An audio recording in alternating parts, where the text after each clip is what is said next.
Assalamualaikum warahmatullahi wabarakatuh. Salam sejahtera untuk kita semua dimanapun kita berada. Di sini kami dari kelompok 9 ingin melanjutkan mengenai progres 2 dari proyek UAS pembelajaran mesin teori kelas I1. Perkenalkan dengan saya Marvel Jeremia Putra Cahyadi dengan NIM 187221014 dan juga rekan saya. Saya Sugeng Haryanto dengan nomor NIM 187221005. Nah, di sini paper kami berjudul Performance Comparison of Decision Tree and Support Vector Machine Algorithms for Heart Failure Prediction. Nah, jadi di sini untuk pendahuluan paper kami, di sini lebih banyak membahas mengenai penyakit jantung dan juga nanti peran pembelajaran mesin dalam memprediksi apakah seseorang tersebut mengalami gagal jantung atau tidak. Nah, untuk landasan teori, untuk rumusan masalahnya, di sini yang pertama, bagaimana kinerja algoritma decision tree dan juga support vektor mesin dalam memprediksi gagal jantung berdasarkan dataset yang beragam. Terus kemudian rumusan masalah yang kedua, algoritma mana yang lebih unggul dalam hal akurasi, presisi, recall, dan F1 score dalam klasifikasi penyakit jantung. Nah, selanjutnya ada tujuannya. Tujuannya yang pertama yaitu untuk membandingkan kinerja algoritma decision tree dan juga SVM. Kemudian yang kedua untuk mengevaluasi efektivitas dari kedua algoritma tersebut. Nah, selanjutnya untuk dasar teorinya, di sini kami membahas mengenai pembelajaran mesin, algoritma decision tree, algoritma super vector mesin atau SVM, dan juga teknik pra pemrosesan data yang sebelumnya sudah kami jelaskan pada progres pertama atau progres satu. Nah, untuk metodologi penelitian, kita langsung saja ke bagian alur grafiknya. Di sini menggunakan flowchart sesuai yang ada pada paper. Di sini kami awali dengan data cleaning atau pre-processing. Nanti ada pengecekan nul dan seterusnya. Kemudian dilanjutkan dengan memvisualisasikan korelasi heat map. Nah, selanjutnya ada variable elimination atau menambahkan variabel baru atau mengeliminasi variabel yang tidak perlu. Selanjutnya kita melakukan clustering. Setelah di clustering nanti akan mengaplikasikan eh, algoritma decision tree. Selanjutnya nanti akan di comparison atau dibandingkan dengan algoritma SVM. Selanjutnya akan dievaluasi dan yang terakhir akan diberi kesimpulan mana algoritma yang lebih efektif dalam memprediksi penyakit jantung. Nah, untuk datasetnya kami ambil dari Kaggle. Nah, ya ini mengenai heart failure prediction dataset. Nah, untuk fitur datasetnya atau atributnya itu ada 12, tapi nanti yang dipakai sebagai fitur itu 11 dan juga satu sebagai target. Nah, 11 itu nanti dari age sampai ST slope dan yang nanti untuk targetnya itu di heart disease-nya. Nah, kalau misalkan satu berarti pasien tersebut menderita penyakit jantung atau gagal jantung dan jika nol itu tidak. Ini untuk progres pertama yang sudah kami upload ke YouTube. Nah, selanjutnya di sini untuk part 2 kita akan membahas mengenai dataset dan juga codingan yang telah kita aplikasikan dari heart failure prediction dataset yang ada pada Kaggle. Nah, yang pertama di sini kita melakukan import library dan juga package yang diperlukan. Ada Pandas, NumPy, Matplotlib, kemudian ada Seaborn, di sini juga pakai sklearn, nanti kemudian di sini ada Knit untuk membantu dalam memudahkan membaca grafik clustering. Elbow method nanti ini akan sangat membantu untuk menentukan berapakah yang optimal. Selanjutnya di sini yang pertama kita memuat datasetnya. Nah, di sini pakai df sama dengan pd.read.csv, kemudian di print menampilkan dataset. Nah, isi datasetnya seperti ini, kurang lebih sama dengan yang ada pada Kaggle. Nah, selanjutnya, nah dari print dataset ini kita mengetahui bahwa terdapat 918 baris dan juga 12 kolom. Selanjutnya, di sini pembersihan data, kita mengecek nilai yang hilang atau yang nol. Di sini menggunakan df is null.zoom. Nah, outputnya di sini menampilkan bahwa tidak ada data yang hilang, ditunjukkan dengan 0,00000. Nah, selanjutnya kita memeriksa baris duplikat. Di sini menggunakan df duplicated.zoom. Nah, di sini baris duplikat dalam datasetnya 0. Berarti di sini untuk preprocessing memeriksa nilai yang hilang dan juga memeriksa baris yang duplikat itu 0 semua. Berarti dataset ini aman. Nah, selanjutnya untuk mempermudah dalam pemrosesan data atau pelatihan data nantinya, di sini variabel yang kategorikal itu diubah menjadi numerik.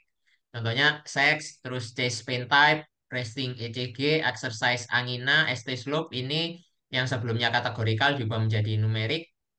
Nah, di sini setelah ditampilkan outputnya yang tadinya ada beberapa kategorikal seperti ATA, NAP, male, female, terus up, flat, up, and no, yes, ini dia jadinya sebuah numerik semua 0, 1, 2, terus di sini ada 0, 1, 0, 1, 1, 0, 2, 1.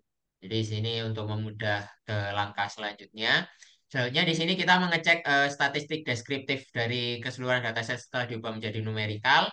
Di sini menggunakan df describe. Nah, di sini statistiknya nanti akan menampilkan count dari age. Nah, di sini kenapa 918 semua? Karena tadi jumlah barisnya ada 918. Dan juga kita ambil contoh misalkan heart disease. Nah, di sini untuk minimalnya itu 0 dan juga maksimalnya itu 1. Yang dimana kalau 0 itu dia tidak mengalami gagal jantung, kalau 1 berarti dia mengalami gagal jantung. Nah, kurang lebih seperti itu untuk statistik deskriptif dari dataset setelah diubah menjadi numerikal.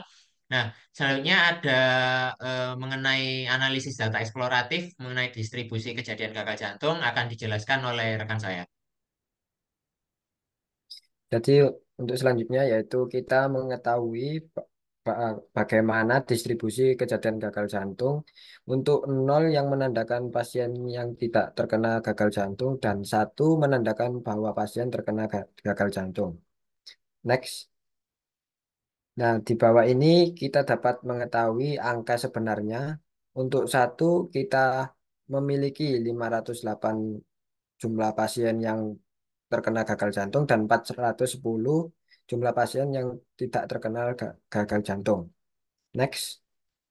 Berikutnya kita akan memvisualisasikan korelasi dengan heat map. Jadi korelasi heat map ini menandakan angka-angka dari setiap fitur itu berkorelasi. Dengan semakin tinggi angka, maka korelasi dari setiap fitur sangat tinggi dan itu dapat mempengaruhi klasifikasi. Next. Selanjutnya, kita dalam proses eliminasi variabel dengan korelasi tinggi. Di sini kita menentukan thresholdnya yaitu 0,8, di mana korelasi antara fitur-fitur yang melebihi angka 0,8 akan kita hapus dan berhubung di sini tidak ada korelasi yang lebih dari 0,8, maka dataset kita tetap utuh, tidak ada variabel yang kita hapus. Jadi tetap kita akan memakai 11 fitur untuk menentukan klasifikasi dan klasternya. Next, kita di sini dalam proses menentukan jumlah klaster optimal menggunakan metode elbow. Di sini kita akan menggunakan library Genit, yaitu library yang dapat secara otomatis menentukan nilai K yang optimal. Dari gambar kita lihat bahwa angka 4 adalah nilai Gini atau nilai K optimal yang ditandai dengan garis merah putus-putus. Next, setelah kita menentukan nilai Gini atau K optimal, maka kita akan memilih jumlah klaster optimal dan menambahkan informasi klaster dan membagi data menjadi fitur dan variabel target. Setelah itu kita akan membagi data menjadi set pelatihan dan pengujian dan skala menggunakan standar scalar. Setelah itu kita akan mengeprint dan tampak data akan tertambah dengan fitur cluster yaitu dengan kode 0123 karena kita memiliki 4 cluster. Next, setelah itu kita akan langsung menerapkan algoritma decision tree dan SVM dan di sini pada outputnya untuk decision tree evaluation akurasi tertinggi didapat pada dengan parameter gradation entropy dan max depth 10 yaitu dengan akurasi 0,764. Dan untuk SVM, kita mendapatkan akurasi tertinggi pada parameter C sama dengan 1 dan kernel sama dengan RBF. yaitu 0,89 atau 89%. Next. Setelah itu kita akan membagi data menjadi 90 untuk training dan 10% untuk testing. Lalu kita terapkan ke dalam decision tree dan SVM. Untuk decision tree yang data dibagi menjadi 90/10, yaitu mendapatkan akurasi sebesar 0,78 atau 78%. Dan untuk SVM kita mendapatkan akurasi 0,89 atau 89%. Dari sini kita dapat melihat bahwa algoritma SVM unggul dalam hal akurasi. Next. Setelah itu kita mencoba untuk membagi data menjadi 70% dan 30%. 70% untuk training dan 30% untuk testing. Setelah itu kita terapkan ke dalam algoritma decision tree dan SVM. Untuk decision tree kita mendapatkan akurasi 0,76 atau 76% dan SVM lagi-lagi mendapatkan 0,89 atau 89%.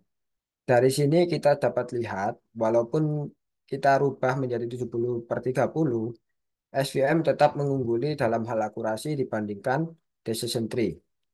Next. Setelah itu kita mencoba lagi dengan 60% data training dan 40% data testing. Lalu kita terapkan ke algoritma decision tree dan SVM.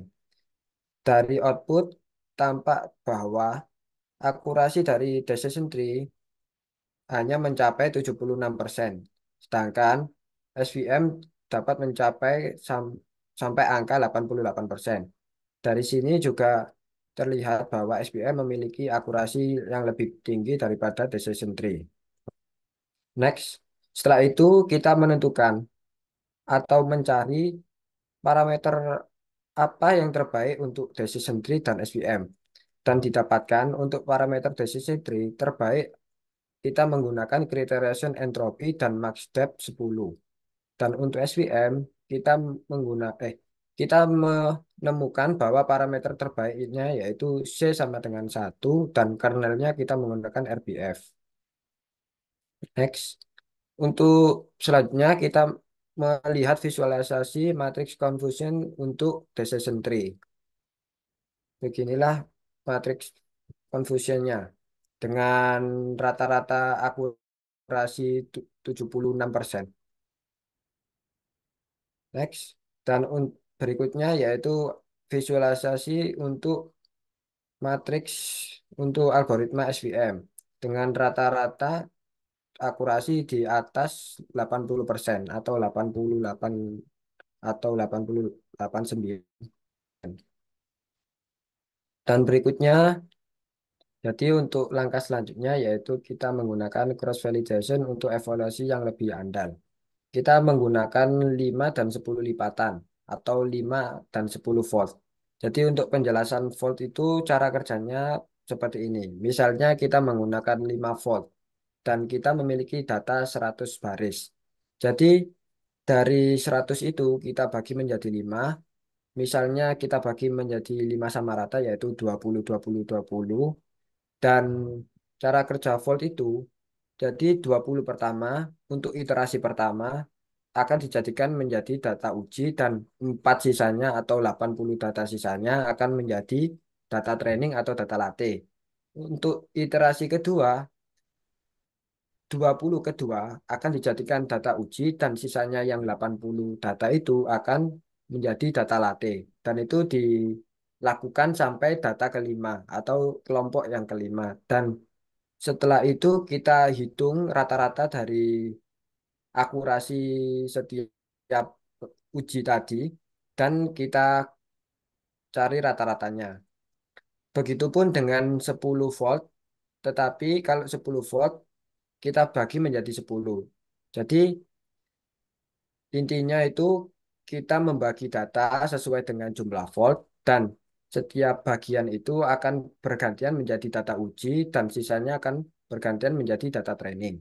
Dan setelah itu kita mendapatkan akurasi dan dari akurasi itu sejumlah dengan volt itu akan kita cari rata-ratanya. Dari output yang kita dapat, decision tree memiliki akurasi pada 5 volt sebesar 0,79 dengan simpangan baku atau standar deviasinya kurang lebih 0,03. Dan untuk 10 volt tidak jauh berbeda dengan rata-rata 0,79 kurang lebih 0,05 atau standar deviasinya. Dan untuk SVM 5 volt kita mendapatkan akurasi 0,65 kurang lebih 0,01 atau 0,86 kurang lebih dengan simpangan yaitu 0,01. Untuk yang 10 volt kita mendapatkan rata-rata SVM-nya itu 0,85 kurang lebih 0,05 untuk standar deviasinya. Next, jadi ini ringkasan dari cross validation itu dengan decision tree yang memakai 5 volt mendapatkan rata-rata 0,78 dan untuk yang menggunakan 10 volt kita mendapatkan akurasi decision tree yaitu 0,78. Jadi tidak jauh berbeda. Untuk SVM yang menggunakan 5 volt, kita mendapatkan akurasi sebesar 0,85 dan untuk 10 volt kita menggunakan 0,8 0,85. Hanya beda 0,004. Selanjutnya akan dijelaskan ringkasan dari percobaan ini oleh Marvel.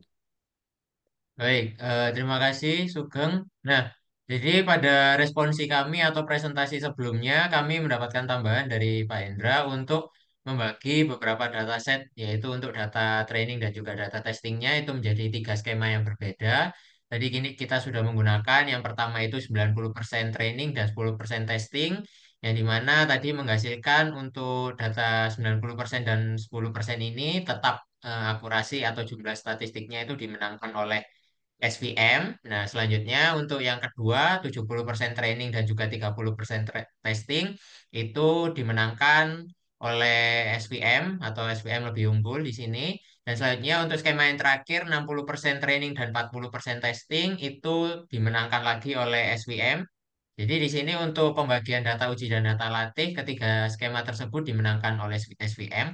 Nah, selanjutnya untuk pemilihan evaluasi dari beberapa parameter di sini yang menggunakan mapper parameter tadi di sini itu dapat diketahui dari seluruh percobaan evaluasi ini yang dimana bahwa penggunaan parameter terbaik itu ada pada untuk decision tree itu menggunakan criterion entropy dengan mass depth-nya 10 dan juga parameter terbaik untuk SVM itu menggunakan C sama dengan 1 dengan kernel FBF yang dimana tadi hasilnya tetap unggul di parameter untuk SVM untuk hasilnya.